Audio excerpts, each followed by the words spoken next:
आप इंस्पायर के old student हैं, तो ये आपके लिए वीडियो मैंने बनाया है। जिनको भी एमएससी एनरोलमेंट फॉर्म को फिल करने में प्रॉब्लम आ रही थी, ये वीडियो उनके लिए है।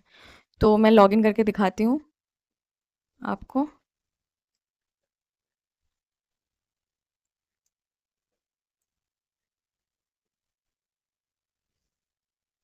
तो आपको लॉगिन कर लेना है। फिर लॉगिन जब कर लोगे तो स्कॉलरशिप फॉर हायर एजुकेशन पर क्लिक करोगे। उसके बाद आपने यहाँ पर जाना है, रिलेटेड लिंक्स में जाना है।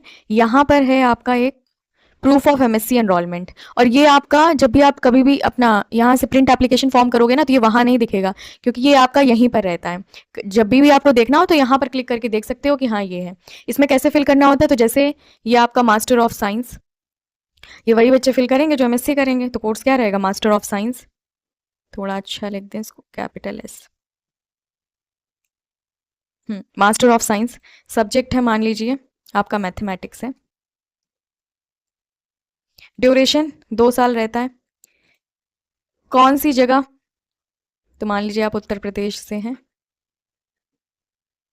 फिर आपका इंस्टीट्यूशन कैसा है, तो यूनिवर्सिटी। कौन सी यूनिवर्सिटी, मान लो इनमें से कोई भी है यूनिवर्सिटी। लखनऊ यूनिवर्सिटी।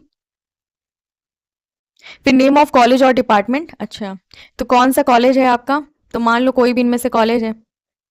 लखनऊ में कौन सा कॉलेज, पता नहीं कौन सा कॉलेज है, पता नहीं, यही वाला फिल कर दिया।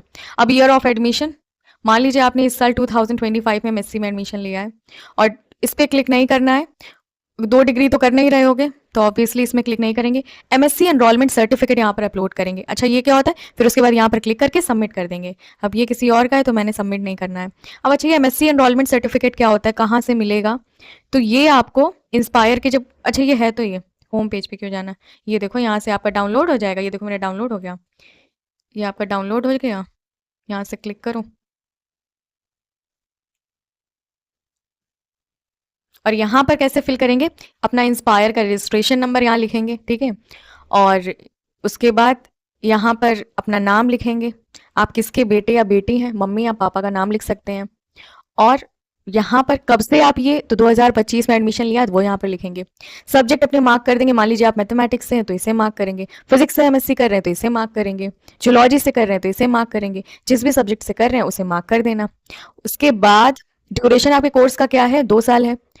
अगर डबल डिग्री कर रहे हैं तो आपने मेंशन करना है, वरना नहीं। वैसे मोस्ट ऑफ द लोग नहीं कर रहे होंगे। देखो यहाँ पे क्या लिखा है, ये बात भी सर्टिफाई की जाती है कि इंस्पायर कोई और अदर स्कॉलरशिप अवेल नहीं कर रहा है किसी और सोर्स से, इस सोर्स के अलावा। तो ये सब देखो मेंशन करना होता है। कुछ लोग ऐसे बोलते हैं ना, जो अभी नए नए बच्चे आए हैं, कि हम 2-2 स्कॉलरशिप, कुछ तो बताते हैं पुराने बच्चे भी कि हम तो 2 ले रहे हैं। आई डोंट थिंक वो सही है, क्योंकि देखो यहाँ पे आप ऐसे डिक्लेरेशन दे रहे हो, कभी अगर आप पे कोई बात हो जाए तो वो इलीगल हुआ ना। कभी भी कुछ गलत काम अपनी लाइफ में नहीं करना चाहिए प्रॉफिट में आके। फिर देखो नेम ऑफ द यूनिवर्सिटी और इंस्टीट्यूट वो फिल करेंगे, name of the college fill करेंगे। यहाँ पे वैसे ही जैसे इनमें देखो है परफॉर्मेंस रिपोर्ट और ये सब होता है। ये क्या किया है, मेरे वाले बड़े लापरवाह लोग थे। हाँ, ये देखो जैसे है, इसमें सब हुआ है, साइन हुआ है, यहाँ पे सिग्नेचर विद सील और स्टैंप लगा है यहाँ पर मार्कशीट में। इसी तरह का कुछ आपने इसमें कराना होगा यहाँ पे, और डेट लिख देना, प्लेस लिख देना, और इसको डाउनलोड करके ऐसे फोन में भी हो जाए। इसको एक्चुअली आपको प्रिंट आउट निकालना पड़ेगा, फिर हाथ से फिल करना पड़ेगा। ये सब हाथ से पहले फिल करोगे, उसके बाद यहाँ पे साइन वाइन कराओगे, और उसके बाद आके, हालांकि जो एमएससी में होगा वो तो बीएससी की परफॉर्मेंस रिपोर्ट वगैरह करके जान चुका होगा। फिर यहाँ पर क्लिक कर देना, सबमिट पर क्लिक कर देना, हो गया आपका प्रूफ ऑफ एमएससी एनरोलमेंट। तो जिन लोगों को भी ये कन्फ्यूजन था, उनका भी ये दूर हो गया। आई होप आपको समझ आया होगा। अच्छा, ये सब क्यों होते हैं ये वाले, ये अगर आप मान लो पीएचडी करते हो, ठीक है, तो तब ये वाला आपको ऑप्शन चूज करना होता है कि यहाँ पर इनको दिखा दो कि हमने पोस्ट मतलब ग्रेजुएशन पूरा कर लिया है। तो पोस्ट ग्रेजुएशन पूरा करने पे आपको ये वाला फॉर्म यहाँ पे अपलोड करना पड़ता है। उसी के बेसिस पे आई थिंक आगे कुछ करते होंगे, या फिर आपका देख लेते होंगे कि हाँ इसने सब कर लिया, तो बस लॉग आउट कर देना, ये काम आपका हो गया। कोई और डाउट हो आप लोगों का कि कुछ समझ में ना आता हो पुराने बच्चों को, नए बच्चों के लिए तो रेगुलर वीडियोस मैं अपलोड ही कर रही हूँ। अगर आप पुराने स्टूडेंट हैं और कुछ ऐसा है जो आपको नहीं पता या कुछ नहीं समझ आता, तो आप इसमें पूछ सकते हैं, मुझे कमेंट कर सकते हैं। और एक बात, जो भी 2024 बैच वाले हैं, आपका जो भी करेक्शन आया हो उसे आपने कर दिया होगा, तो यहाँ पर जो नोटिफिकेशन होते हैं उसको चेक करते रहा करो। वो जो रिवर्ट आता है ना उसे चेक करते रहा करो। ऐसे नहीं कि चीज़ें अपलोड कर दी उसके बाद कोई ध्यान ही नहीं दे रहे। क्योंकि होगा क्या कि वहाँ से आपको कुछ ना कुछ भेजते रहेंगे कि अब ये आपने जो मार्कशीट भेजी वो सही से नहीं भेजी, इसमें आपने ये चीज़ मतलब सिग्नेचर नहीं कराया।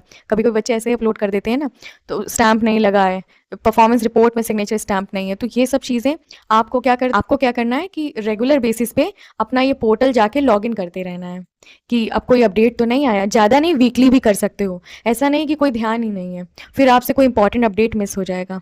कि आप सभी लोग अपना ध्यान रखिए और अच्छे से पढ़ाई करिए।